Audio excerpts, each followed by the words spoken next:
I do want to talk to you about having a vision for 2026, because I believe that we are in the time of the year where we need to think ahead, where we actually need to spend some time with God and trust God for 2026. And I want to encourage you here as a church, not just to live day by day without making any plans with God, praying, waiting on God, to hear what the Holy Spirit will leave in your heart and will prompt you about God's plan for your life. Have vision for 2026. And so today I want to talk to you about the power and meaning of vision, and start with this first part that says, write the vision. Everybody says, write the vision. We read in Habakkuk chapter 2, verse 2 to 3, the Lord answered Habakkuk. So in other words, will you agree that Habakkuk must have prayed? He must have worshipped. He must have studied the Word of God. Are you with me, church? God's not just going to answer you if there's no prayer, if there's no worship, if there's no studying the Word of God. So Habakkuk was in a time of worship and prayer and studying God's Word. And then the word of the Lord came to him and said, Habakkuk, write the vision. Say again with me, write the vision. Say it again, write the vision. And make it plain on tablets, that he may run who reads it. In other words, we have to be clear about what God says about us. Let's make one thing clear here this morning. It is very important to pray and ask God about your future, to ask God about His will, His plan for your life, to ask God about what He sees and dreams and envision over our lives. It's very important, so that we can run with it, so that we can receive and become and do everything that God has called us to do, so that we can spend our lives wisely. So the Word of God continues and says in verse 3, for the vision is yet for an appointed time. In other words, when we talk about vision, we talk about that which will unfold in time. And in the end, it will speak and it will not lie, though it tarries. Wait for it, because it will surely come and it will not tarry. And this verse makes it very clear that God has a dream for your life and for my life, and that there is a plan and that there is a vision. God sees over our lives. He sees for our lives. And maybe you're here this morning and you already know and have clarity about God's plan for your life. And I think believers need to be very intentional about God's will for their lives. Paul speaks about the will of God as the good, pleasing, and perfect will. Not just an acceptable will or a permissive will, but a good and pleasing and perfect will. And some of you may already know what that is.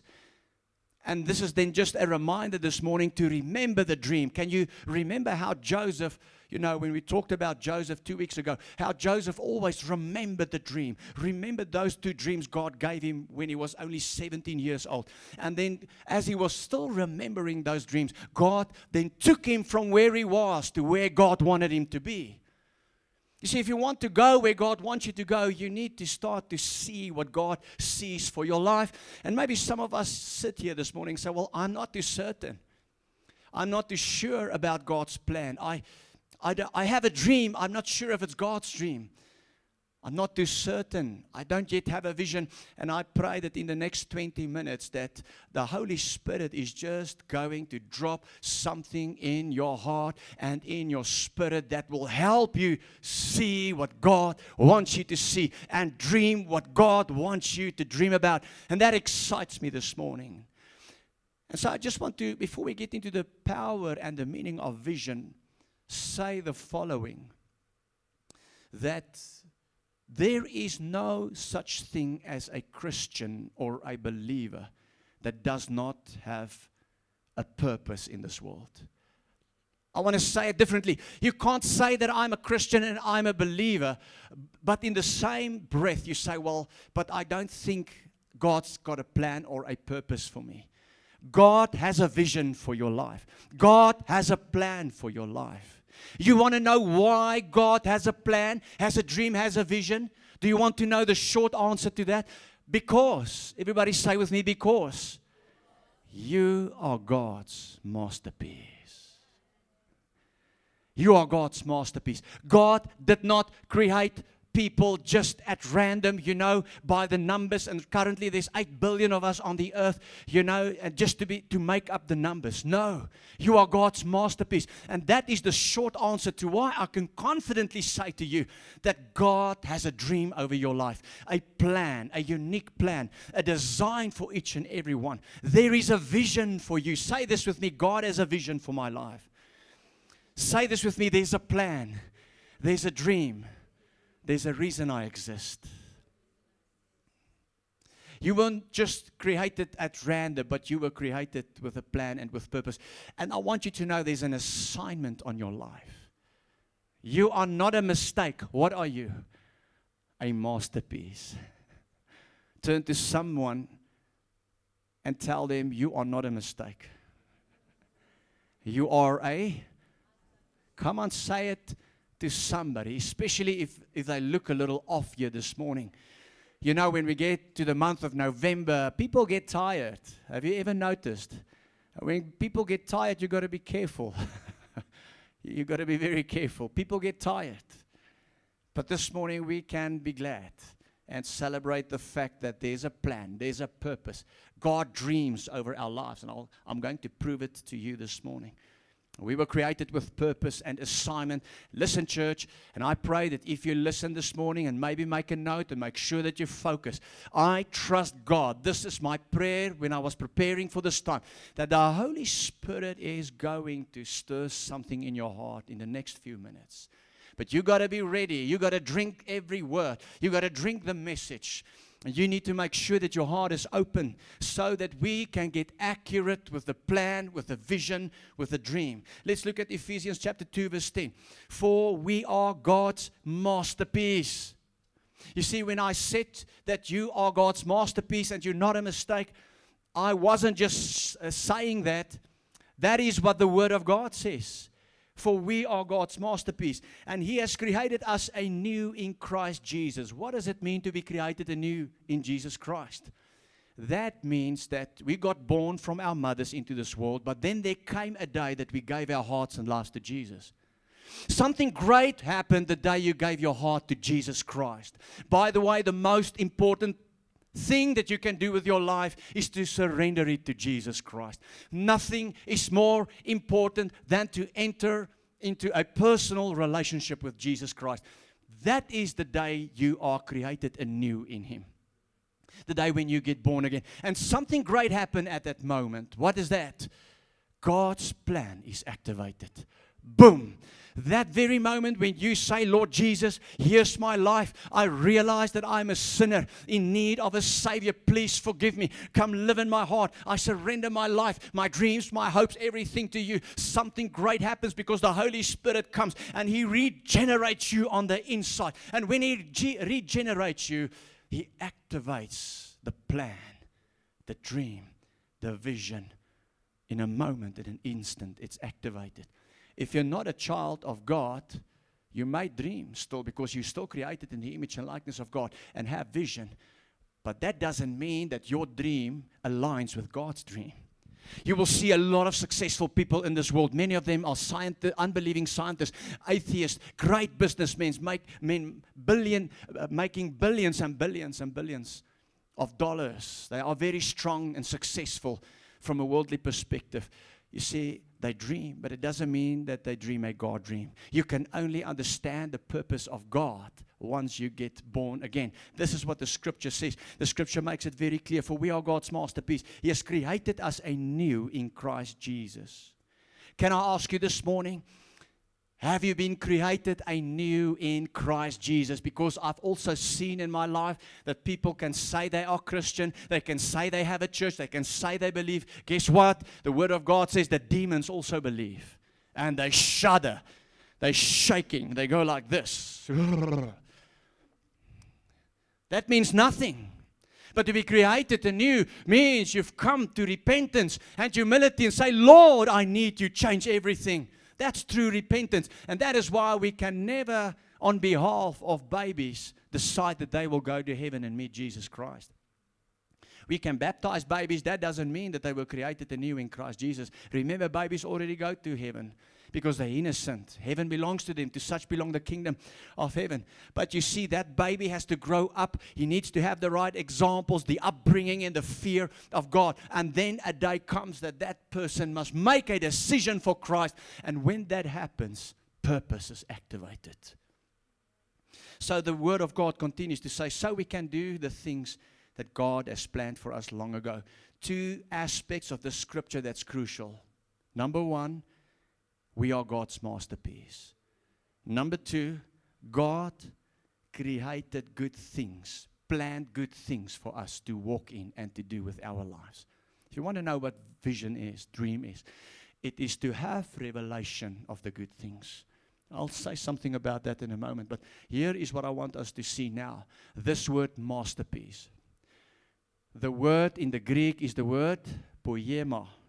And it sounds like a familiar word. Because the word poem, everybody knows what a poem is. A poem is a work of literary art. Amen. How many of you read poems? Nobody. There's one lady there. I want to help you here. Start reading poems, especially if you're not married yet. And you want to impress that person. Write a poem. Read a poem. Quote a poem. And if you're a guy, buy some flowers. Hallelujah. I promise you, you will get a date. A poem is a work of literary art. But in the context here, a poema points to divine craftsmanship.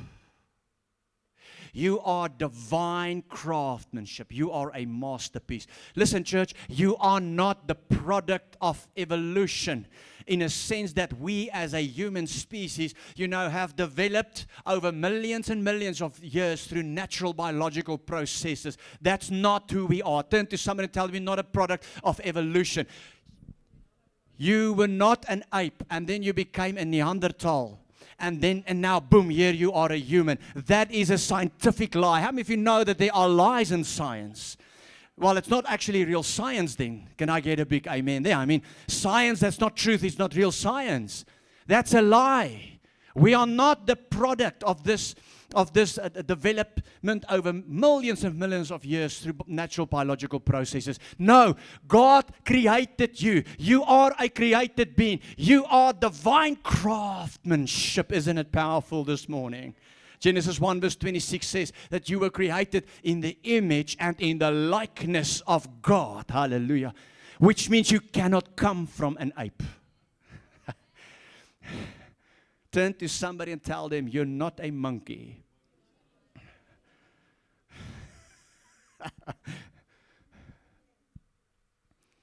That's a lie. No, God created us wonderfully, fearfully. Divine craftsmanship means that God made you uniquely with a thumbprint, with your looks, with your hair, or the lack of it. With your shape, with your gifts, and your abilities, and your being. Hallelujah. You are not a copy. Listen, church, you are the expression of God in this world. You are a work of art in this world. Say this with me, I'm a work of art. Watch out, people, I'm a work of art. Why am I saying all these things? To say to you that it is impossible for you to not believe that God has a plan with your life, a future, a vision that God's dreaming over your life. God would not have made you like this and not dream over your life, giving you a specific purpose. And there's a scripture that, amplifies what I've just said that I want to share with you that comes from Psalm 139, verse 13 to 17. The Word of God says, you made all the delicate inner parts. Did you get that? You made all the delicate. You are delicate, your organs, your sinews, your structure, your frame, your brain, your eyes, delicate inner parts of my body. Knits me together. What did we say? We are craftsmanship, God's masterpiece. Now, I want to explain that to you, and the way I do it is through this wonderful psalm. Psalm 139, by the way, is a work of literary art. if you read this, it's literary art. There's the value in this. It can only come from God. That's how anointed it is. It says, in the inner parts of my body and knit me together in my mother's womb. Sure. Look at this 40. So who knit you together in your mother's womb? Did that just happened biologically? No, God was involved in that, church. It's important that you understand that God was involved in that process. Thank you for making me so wonderfully complex. Complex. I think God made women even more complex. Men are from Mars, women are from Venus. That does not stand there, but just take note, church. Maybe God spent a little more time when He created and knitted women than when He spent man. I mean, man is just man. Man, meat is meat, and a man just wants to eat. Hallelujah. And that's about it. But when it comes to women, you need to read poems. You need to have an understanding of literary art and value. Buy flowers. Be sensitive. Your workmanship is marvelous. So well, I know it. Look at this. The psalmist says, I have received revelation that I was uniquely made and created. All of a sudden, and I just pray that it come upon you here this morning to have revelation that you were uniquely created, fearfully and wonderfully made, that you are craftsmanship, that God dreams, that there's vision, that there's plan, that there's purpose. You're not just a random being. Hallelujah. Come on, can we give Jesus a big praise? That even after you've been conceived, that God worked there. Verse 15, you watched me. Look at this. As I was being formed in utter seclusion. The meaning of the word utter seclusion is that you were made in private. And God wanted to focus on making you because you are craftsmanship. And He didn't want anybody to interfere there, church. And when He made you, He said, oh, this one I'm going to use for my glory. Oh, this one I'm going to make like this and use for my purpose. Oh, I dream about this one. Oh, I see about this one. And therefore, church, there is no such thing as a born-again Christian who is pro-abortion. I want to make sure you understand it, that you cannot be a Christian and believe that abortion is okay. You cannot abort that which God is making. And don't get me wrong, I understand there are situations and circumstances in brackets, but as a Christian, you cannot believe in abortion. You cannot. Or else you must remove this passage from your Bible. Verse 16, so you saw me before I was born. Every day, listen to this is powerful. Every day of my life was recorded in your book. I want you to see there's a script for your life with pages, paragraphs, sentences, chapters, introductions, and conclusions. Having vision means that God gives revelation of that script. Can I ask you this morning, are you certain that you're living the script? Are you certain that you're living the blueprint for your life? Because if you're not certain you are at the right place, God's going to help us here this morning. I sense in my heart God's going to open something for someone. And I don't care if you're 10 or 110. It doesn't matter. If you're still breathing and alive, God can show you His creation purpose, His dream, His plan for your life this morning. So verse 17 then concludes, verse 16 says, every moment was laid out before a single day had passed. Can you see that? Every moment is already laid out. It's already been destined and recorded and written. Say this with me, there's a script. Verse 17 says, how precious are your thoughts about me, O God. I know the thoughts, the plans I have for you. Not thoughts to hurt and to harm you, but to prosper you, to give you a future and a hope, to dream over you, to see over you. Hallelujah. Can we give Jesus a big praise in this place? Can we worship Him? Get it in your spirit. Like the psalmist got it. He says, oh, now I realize, Lord, I understand how great and marvelous I am. Boom. May you receive that revelation in your heart this morning. And so when we look at the meaning and the definition of vision today, it's basically just to have revelation I'm giving you a definition, revelation, understanding of the good things of Ephesians 2 verse 10 that God has planned for your life. To know that what God has planned for you. Listen, to know what God wants you to do with your life. Young person, senior person, middle-aged person. Have I covered all the generations here? To know what God meant when you became His craftsmanship. That is what vision is. To understand what God sees and dreams over your life. Another definition of vision says, it's the moment when God opens our spiritual eyes to something He wants us to know.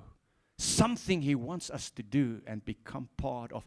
My prayer for you this morning is that 2026 will not be a repeat of 2025. But as I preach, as I pray, that you get excited with me right now and say, oh Lord, open my spiritual eyes to something. Say with me, something that I need to know, that I need to see, that I need to be part of, that I need to do, and give Him praise in this place. And as we do, God stirs His plan, He stirs vision, He stirs His dream in your heart this morning. Loof die Here, o my siel, met blye galme, sal solank ek leef.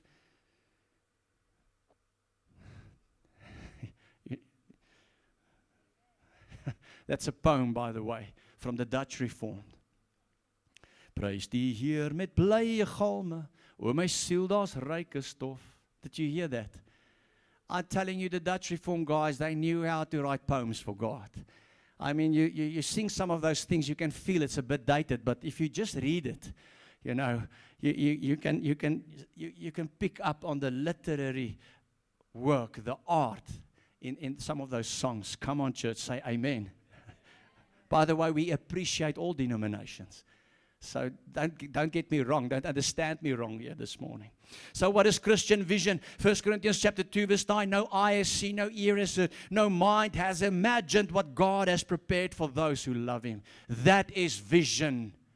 Come on, pray this prayer. Say, Lord, open my eyes, open my ears, open my imagination to what you see and what you dream for me. Pray at church.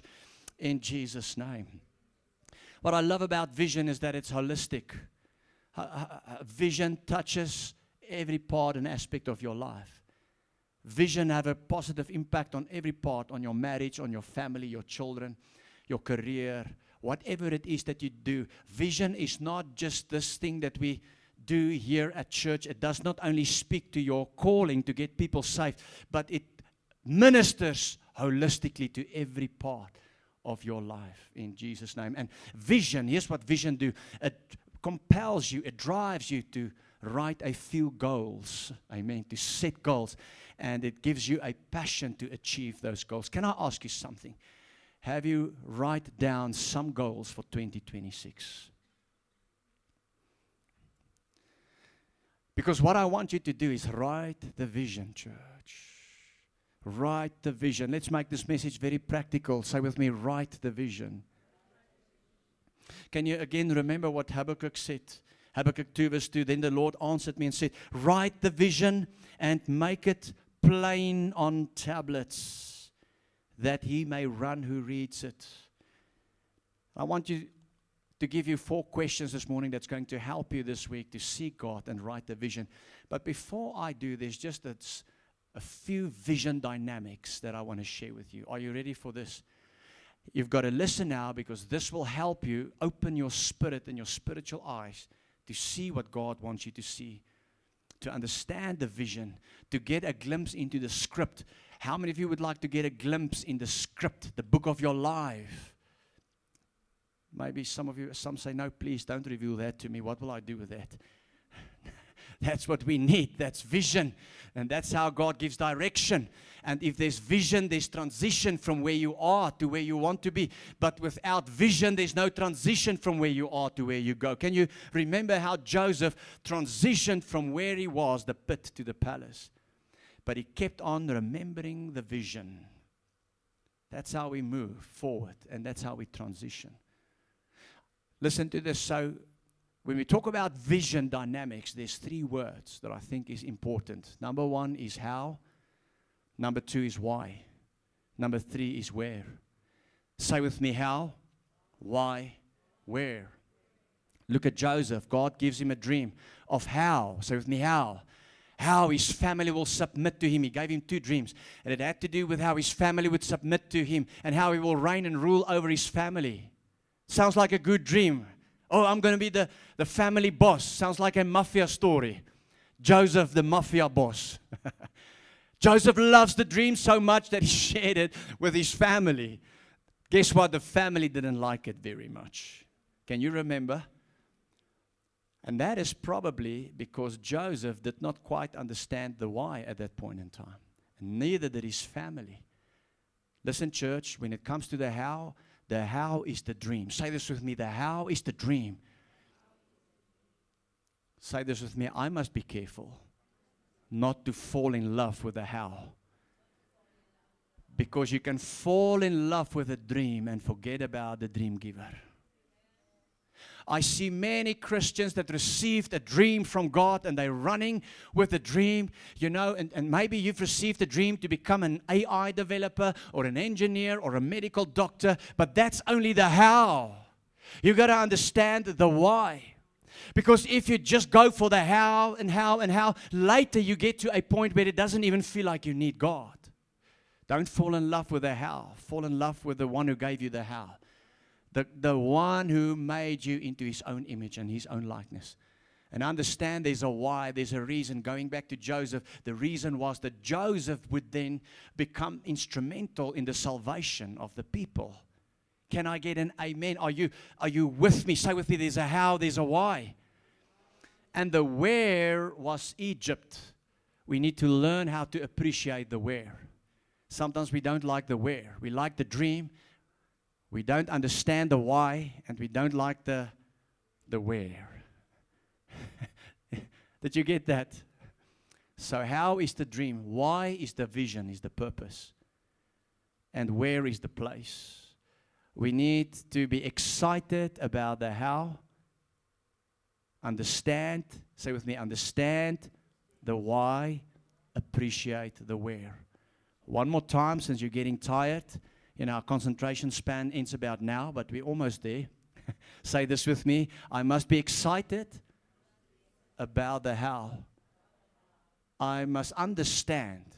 It's crucial to understand the why. I must learn to appreciate the where.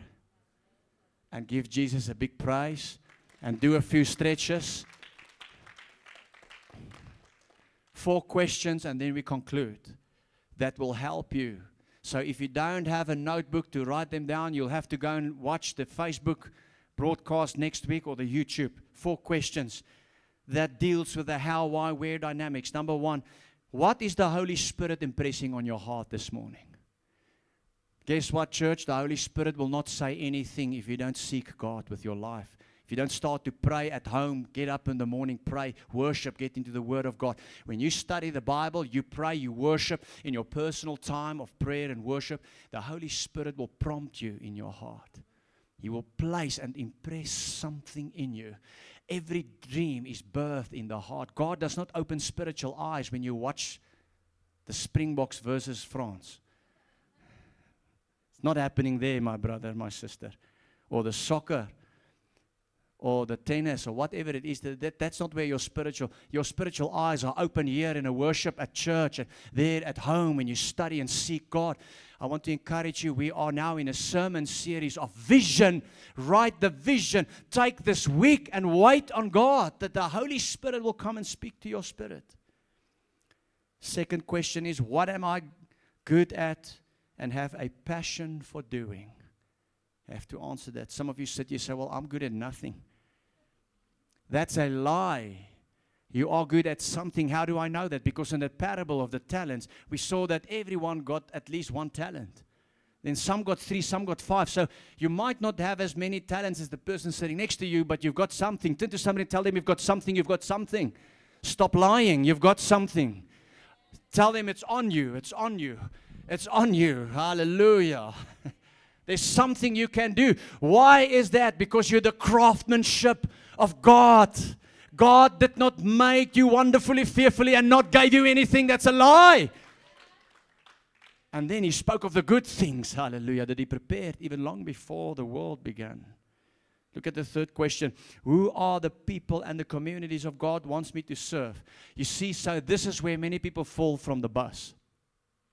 Who are the people and the communities? Which means the dream is not about you. You get to play the main character in your dream, though. The main Hollywood star, the action hero. You get to play that, but it's not about you. It's about who God. Let's take Joseph for an example. Joseph had this dream. His family would bow before him, reign and rule over his family. But God did not call him to reign and rule over them. That was not the main thing. Even though he was the main character, God used him to serve his family, to serve the people of Egypt and the then world from starvation, from hunger and thirst. So the dream, say this with me, the dream, the vision will include the people that I need to serve with my life. Very true. Say this with me, it's not about me. I get to play the main character. And that's it. And then the last question is, how will this vision lead people to Jesus? And you can add there, how will this vision help me to lead people to Jesus and glorify God? What I've learned from many people, even Christians, is they fall in love with the how, the dream. I'm going to become that.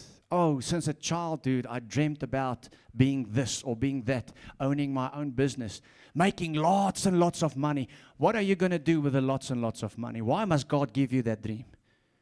You see, if you don't get to the why, there's no reason for that. Oh, that I can live in a big house. Oh, that I can drive a big car and that people can know, hey, there's oomph, there's power there, this man, this. No, that's not the cause. You can never exclude that your vision will include leading people to Christ and glorify God. You got to figure that out when you write the vision. I say you need to figure that out, how your dream, how God's vision for your life are going to encourage people to get to Christ and glorify God. That's a real vision. We've got too many Christians these days. I'm not even talking about worldly people. I'm talking about Christians who just live the dream. Don't just live the dream. Don't forget about the dream giver. Hallelujah. And make sure that your dream will lead people to God and glorify Jesus. I want to conclude, write the vision, our first part in vision this morning, by saying, dream a God-sized dream. Dream a big dream. Have a faithful vision, church. Don't dream small. What does it mean to dream small? It means that your dream does not align with what God has in store for you. You are the divine craftsmanship, godly craftsmanship. God has created you, and there's good things that God wants you to do and walk in. The Word of God says in Ephesians chapter 3, verse 20, now to Him who's able to do exceedingly abundantly above all that we ask or think. What is ask or think? Ask or think is the dream. It's the vision. It's the plan. It's the purpose. That's ask or think. What are you asking for 2026? Or are you just waiting for Christmas? And all the party and all the eating and all the, I almost said drinking, but that's not going to sound right in church. But you remember that drinking is also tea, coffee, sodas. I'm not talking about that kind of drinking you're thinking about. Amen. God help you, because that's not who you are. Let me remind you that we don't party like the world. Can I get a big amen there? So my question again is, what are you been thinking about? What are you asking God for? Because nothing will change in 2026 if you don't plan with God right now. And you cannot plan unless you understand and write the vision. But if you write the vision, if you ask these 4 questions and begin to answer them prayerfully, what will happen is, now to Him, Ephesians 3 verse 20, now you go to God. And this verse becomes a reality in your life. Now to God who's able to do, God will begin to do exceedingly, abundantly, above all. Say with me, above all. That that I ask or think. Say this with me, but if I don't ask or think, I should not expect anything. Turn to somebody and tell them now is the time to write the vision so you can ask and think. Dream big. Turn to one or two people, tell them dream big, dream big, dream big. Pray big, pray big. You serve a big God. Maybe one of the greatest, I want to conclude with this example, stories in the Old Covenant about listen church, the heart of God who wants us to dream big. That you know that God wants you to dream big. Comes from Genesis 15:5, where God took Abraham out of his tent and He showed him the stars. Let's read this together and let's then pray and trust God to awaken the plan. Genesis 15:5 says, Then the Lord took Abraham outside and said to him, Abraham, look up.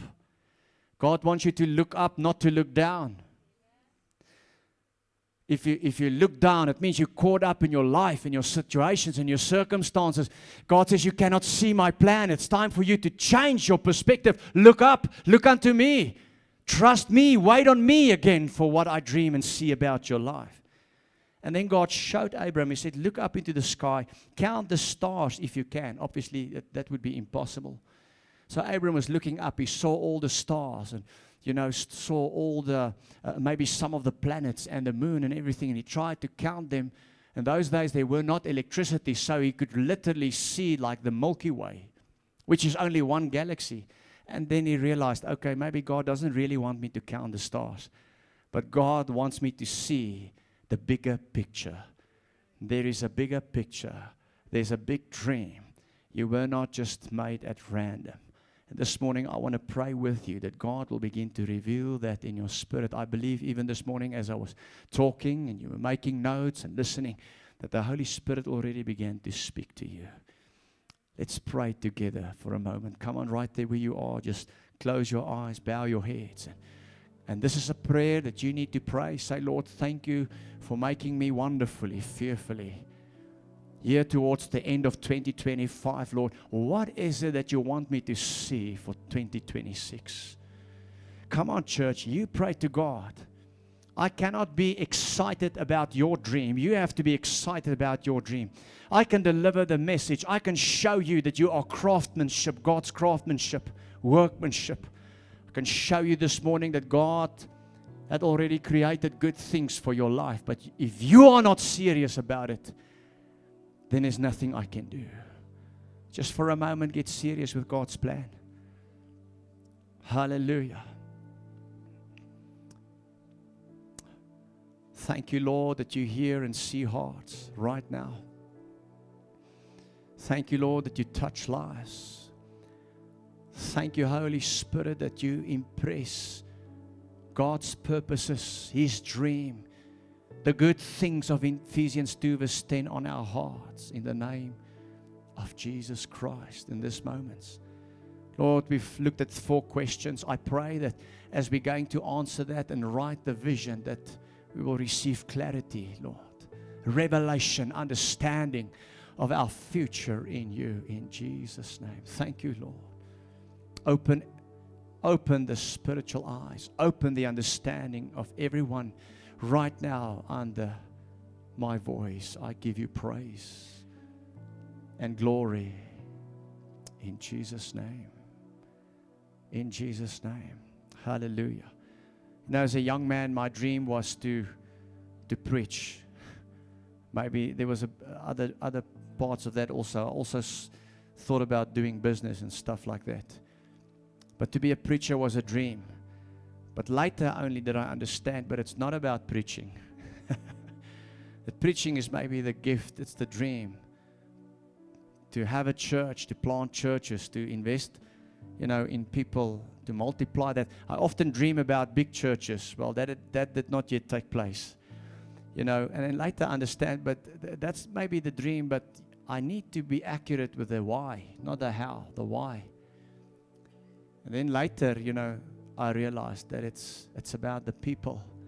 I realized, that it is about loving people, getting people to Christ, And then God brought me to this place here Stefano Park, on the outskirts of Vanderbijl Park. And for a long time, I had a problem with that. Well, maybe I still have a problem with that. I feel like we're too far from the town. The reason I mentioned that to you is because the same scenario plays out in your life. That same dynamics play out in your life. What's the dream? Maybe you haven't yet realized the why, the vision, the reason behind it. Maybe you don't like the where. We need to learn to appreciate the where. We need to understand the why.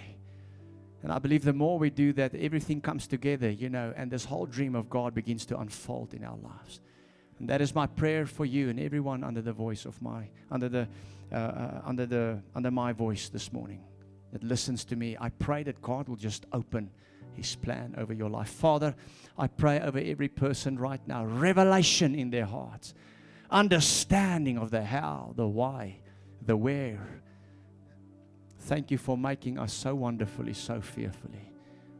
We give you all the praise. Every eye closed, every head is bowed. Maybe you're here today. I know we do this every Sunday. I also understand we don't have that many visitors here this morning. But I can never, ever, ever, ever conclude a sermon like this. And I want you to know that I'm very serious about this, because what I'm about to do is the why of the dream that God gave me. I'm about to deal with the why right now. And the why is to get people to Christ and to glorify God. And maybe you're here this morning and you don't know Jesus. And you're listening to me, you're under the sound of my voice, and you realize that the dream has not been activated, or you realize that you maybe lived your own dream. You're uncertain this morning about your salvation. Remember, you have to be created anew in Christ before that dream can be activated. You want to make things right with God. Get back on track this morning. That's the most important thing, because when you do that, the Holy Spirit will begin to reveal to you the plan of God for your life.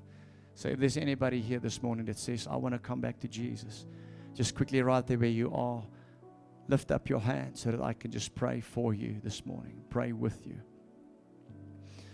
Thank you. I see a few hands. Are there more hands this morning? Just quickly. If there are more hands. Lord, I want to come back. I want to make things right with you. I want to surrender my life to you. I want to repent of my sins here this morning. Surrender to you. Make sure that I stay the course, Lord. Are there any more people that wants to be included in that prayer right now? Just quickly raise your hand. Thank you. Let's pray this prayer together. Say, Father God, thank you so much for your love and grace. Lord Jesus, thank you for dying for me on the cross. This morning I surrender my life to you. Please forgive me all my sins, iniquities, trespasses. Lord Jesus, I confess with my mouth, believe in my heart that you're the Son of God. Father, I thank you that you've created me wonderfully, fearfully. Help me to be accurate. Help me to see, to dream with you for 2026. Stir something in my heart this morning. In Jesus' name. And God's people say amen. Give Jesus a big praise.